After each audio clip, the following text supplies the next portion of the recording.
Bienvenidos a la Cuarta Cámara. A continuación veremos una entrevista realizada por Carles Tamayo, a la ex gnóstica, Sara Gallego, del canal Tamayo Visión, el cual recomendamos que se suscriban ya que expone varias sectas. Vamos a hablar ahora de la gnosis y nos lo va a contar una persona que lo ha vivido, si no me equivoco, durante más de 10 años desde dentro. Y sobre todo una cosa guay para aprender las diferencias y un poco lo que se decía hace un segundo, ¿no? El diario.es lo que decía sobre el grupo sectario al cual ha estado haciendo apología o blanqueamiento, no sé cómo llamarlo. Al final ellos han ido ahí a un grupo, les han comentado un poco qué bonito que se ve todo desde fuera, el bombardeo de amor, todas las víctimas que hay en ese grupo obviamente no son conscientes que están en un grupo sectario porque, repito, si todo el mundo supiera que está dentro de una secta, se saldrían, y no es el caso, pero una vez sales es es como las relaciones tóxicas, es fácil pillar perspectiva y ver exactamente dónde te has metido. Entonces, vamos a hablar con una persona que ha estado 10 años dentro de uno de esos grupos. Vamos a conocer las peculiaridades o características que tiene la gnosis y también a rasgos generales, digamos, una experiencia más de una ex adepta. Que lo más curioso es que, y eso lo he hablado con muchos exadeptos, que sea del grupo que sea un grupo, una secta comercial o religiosa o ufológica o lo que sea, todas las víctimas de ese tipo de manipulación, incluso de violencia de género, etcétera, tienen muchos puntos en común. Nada, hemos hablado solo por escrito. Darte las gracias una vez más, no solo por querer aparecer en mi canal, sino contar tu experiencia, que eso a veces es difícil, y además a cara descubierta y todo. Sí. Y nada, y antes de empezar, por eso, que nos cuentes un poco, para la gente que no sepa, nunca haya escuchado hablar de la gnosis, ¿qué es la gnosis? Agnosis.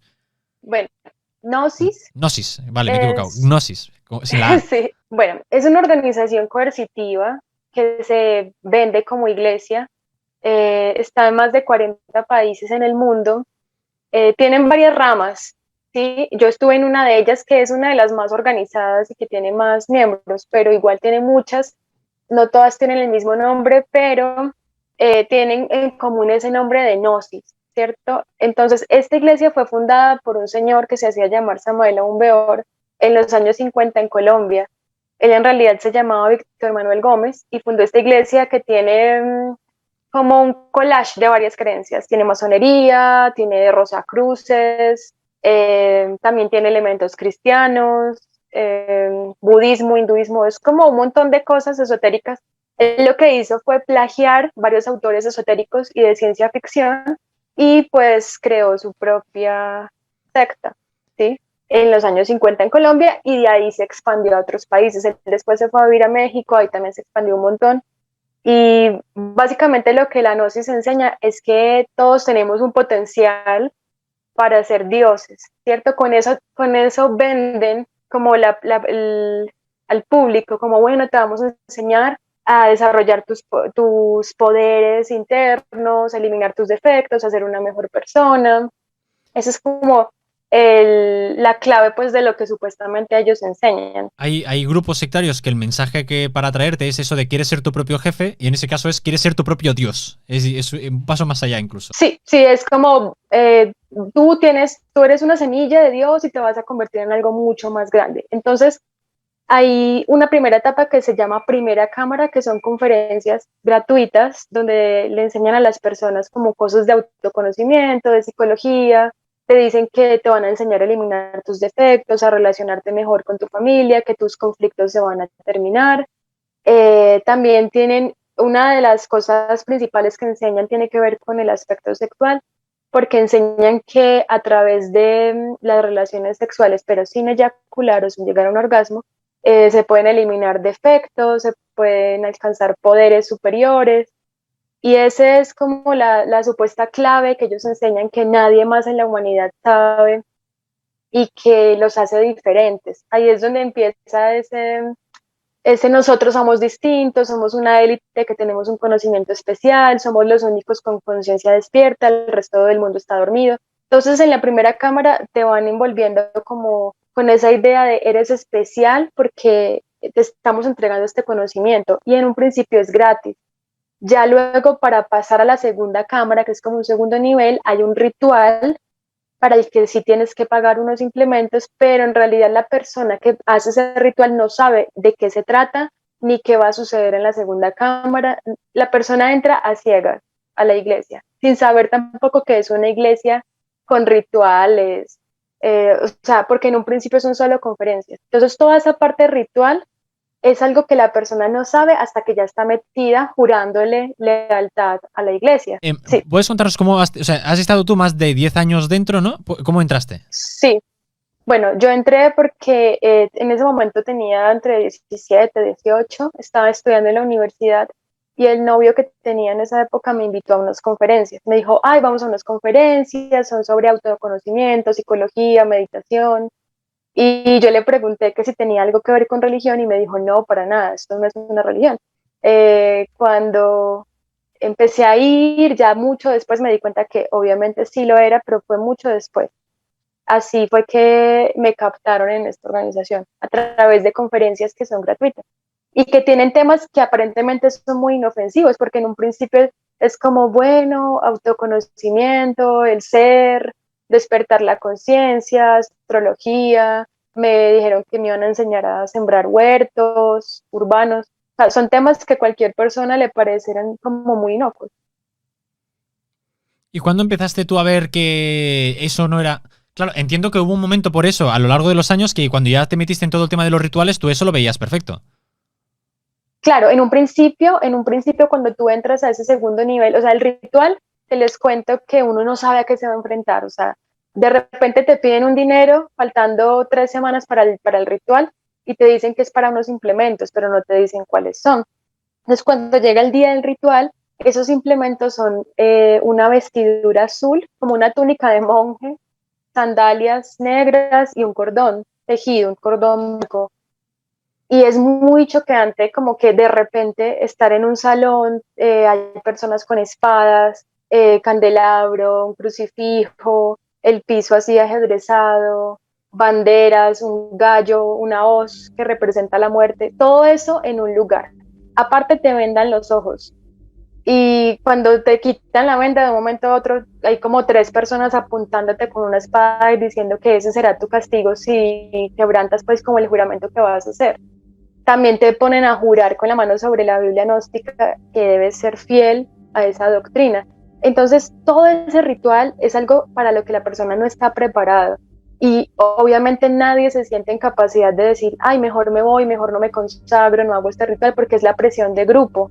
Luego de eso, de ese ritual, viene el bombardeo de amor. Cuando termina el ritual y todos son como, ay, estamos muy felices de tenerte aquí, eres nuestra hermana, te queremos, estamos orgullosos de ti.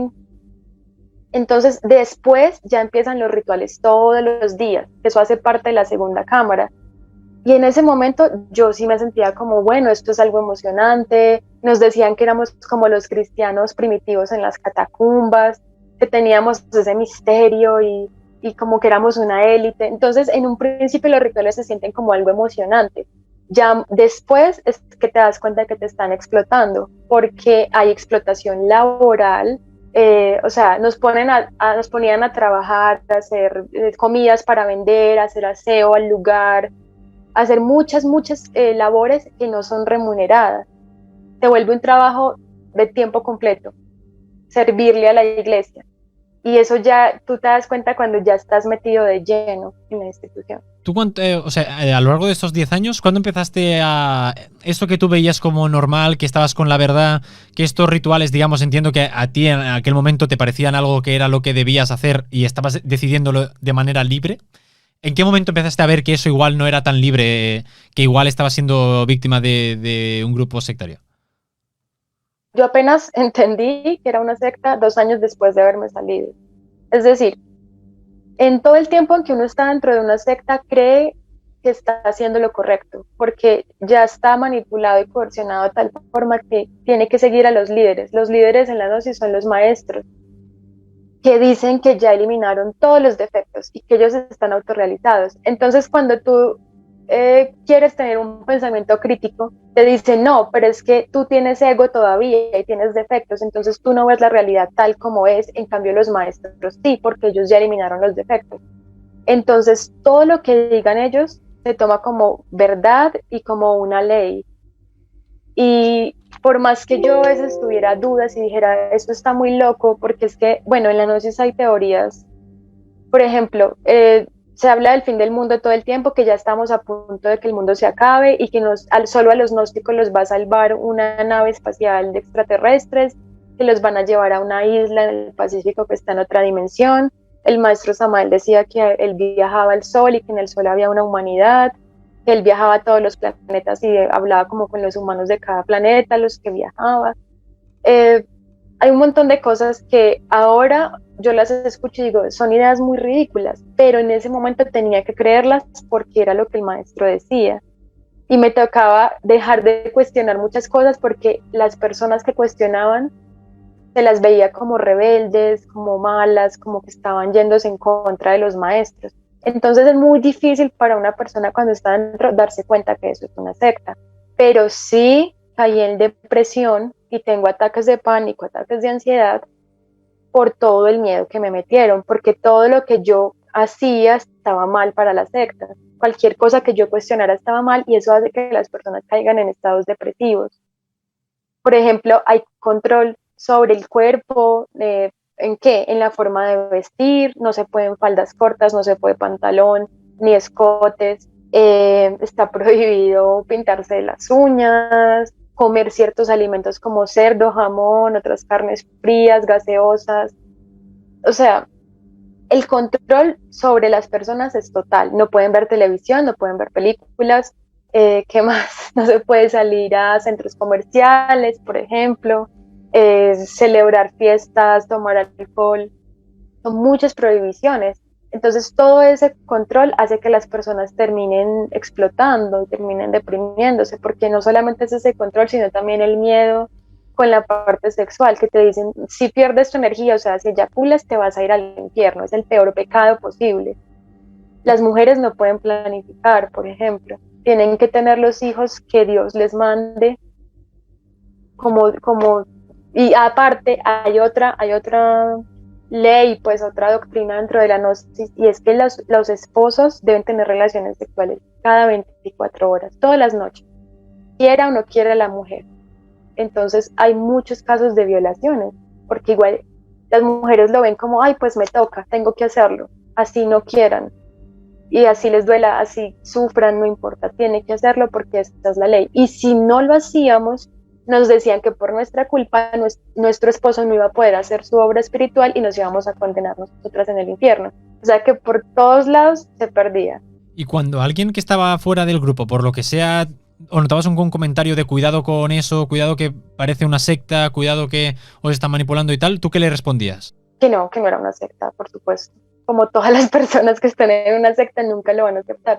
Pero por más que me lo saber dijeran, concreto, te están lavando el cerebro, está mal, y yo decía, no, esta es la verdad. Pero, ¿qué argumentos dabas, digamos, tú para, o sea, o incluso entiendo que en cierto momento tú también hiciste algo de proselitismo? ¿Qué argumento dabas a tus compañeros, digamos, para convencerles para entrar? Porque claro, todo lo que has contado es horrorosísimo, para ver un poco el bombardeo de amor que da la secta, lo positivo que vende la secta, para entenderlo. Sí, todas las personas que entran se les insta a que tienen que entrar personas nuevas porque se le llama la misión. El sacrificio por la humanidad para la iglesia gnóstica es que las personas entreguen ese mensaje a todo el mundo. Entonces tienen que dar mucho dinero para hacer publicidad en Facebook, para volantes, para hacer conferencias públicas en auditorios, conferencias muy grandes y también dar conferencias de primera cámara. Entonces yo hice el curso para dar esas conferencias. Y según como yo lo veía, yo decía, no, aquí todos somos libres, nadie nos está obligando a vestirnos así, ni a comer así, simplemente yo tengo la conciencia para entender que no me debo vestir así. Ese era mi argumento. O yo tengo la conciencia para entender que no puedo comer cerdo porque estaría matando mi alma, un ejemplo. Yo pensaba que esas eran decisiones mías, pero aún así sufría porque me tocaba dar conferencias donde hablaba, por ejemplo, sobre un matrimonio perfecto, sobre un matrimonio feliz, mientras mi matrimonio era maltrato, ¿sí? Y tenía todo tipo de abusos. Entonces yo sí sentía que estaba viviendo una doble vida todo el tiempo, porque a mí me decían, es que usted no se pertenece, usted ya le pertenece a la iglesia, y tenía que pedir permiso para ver a mi familia, que estaba en otra ciudad, por ejemplo. me decían, usted tiene que eliminar su personalidad, o sea, todos sus gustos, lo que le gustaba antes de música, como vestirse, o incluso opinar sobre cualquier tema, política, lo que sea, estaba prohibido para mí.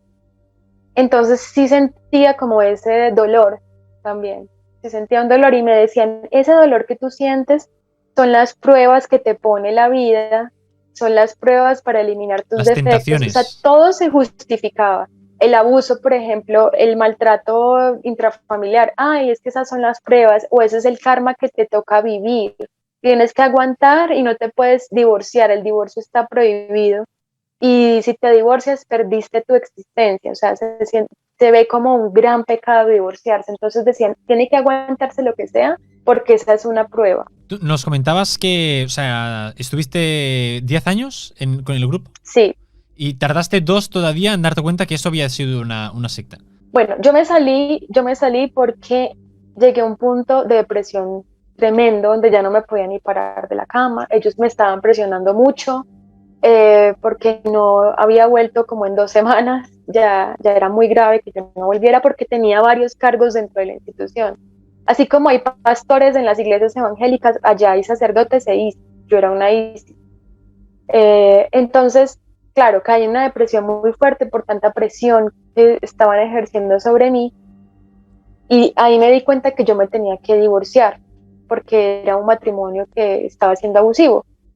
En ese momento, en que pude venir a la ciudad de donde es mi familia y porque me tocó pedir permiso para venir, reflexioné ya estando lejos de ellos por unas semanas y dije, no, yo no puedo más, yo no puedo seguir con eso, tengo que parar porque siento que ya no puedo más con la depresión. Y allá estaba prohibido ir al psicólogo o al psiquiatra, porque según ellos la psicología es una ciencia falsa, pues la psicología occidental.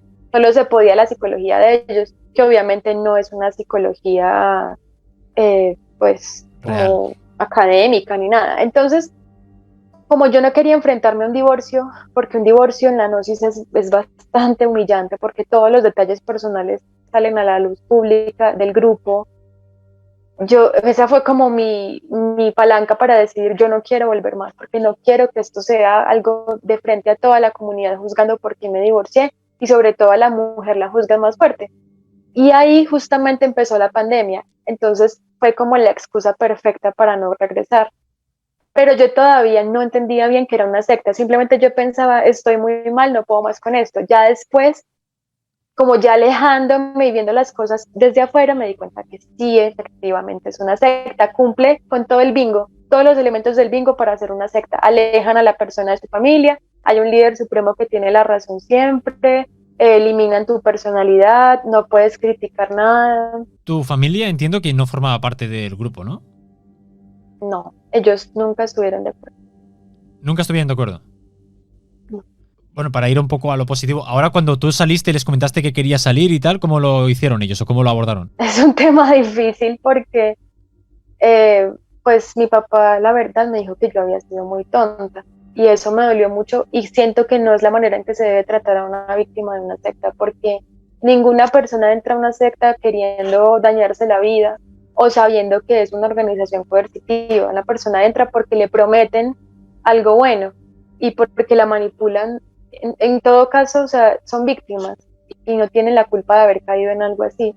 Y esa fue su reacción, como, ay, fuiste muy tonta, fuiste muy ingenua, yo te dije, o sea, porque ellos, de pronto la forma de abordar las cosas conmigo fue criticarme, ay, te estás vistiendo feo, mira cómo estás de rara. Entonces, ¿qué pasa? La persona cuando la critican tanto, se aleja más y se une más a esa supuesta familia que es la organización. Entonces siento, si ustedes tienen a alguien de los que está viendo, alguien que está en una secta, un familiar o amigo, no lo critiquen. Tienen que hablarle de una manera como más respetuosa, sin juzgarlo, para que esa persona entienda que cuando salga va a tener quien lo apoye. Mucha gente no se sale de la secta porque cree que nadie lo va a apoyar y nadie lo va a recibir con los brazos abiertos. Y al final, cuando informaste al grupo, o sea, ¿informaste cuando ya te había salido o al final por la pandemia nunca llegaste a informar? Sí, ellos se dieron cuenta porque a los 3 meses de no asistir a la noche, uno queda por fuera, queda expulsado. No, Y ellos no dejaron de llamarme un solo día y hasta ahora me llaman 2 años después. Ostras. Todavía me insisten que regrese. Y incluso habiendo dado la cara públicamente, habiendo contado la historia públicamente y tal, ¿no lo han visto No o les da sé igual? si, la verdad no sé si ya lo vieron, yo he recibido muchas llamadas después de eso, pero igual no les contesto, entonces no sé qué están pensando de mí, no les contesto nunca.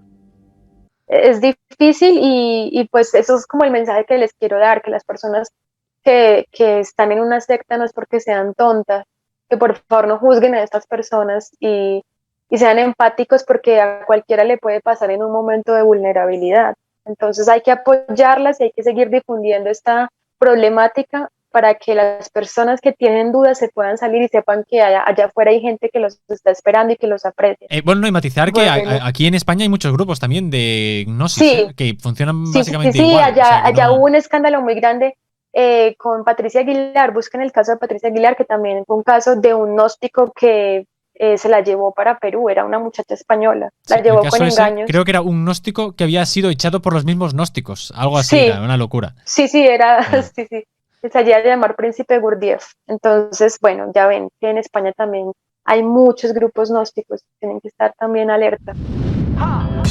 Acabas de ver un fragmento de un directo de Twitch, investigaciones en directo, entrevistas, charlas y mucho más. En este canal podrás recuperar los mejores momentos. Y recuerda, cada miércoles nuevo reportaje de investigación en mi canal principal de YouTube. Links en la descripción.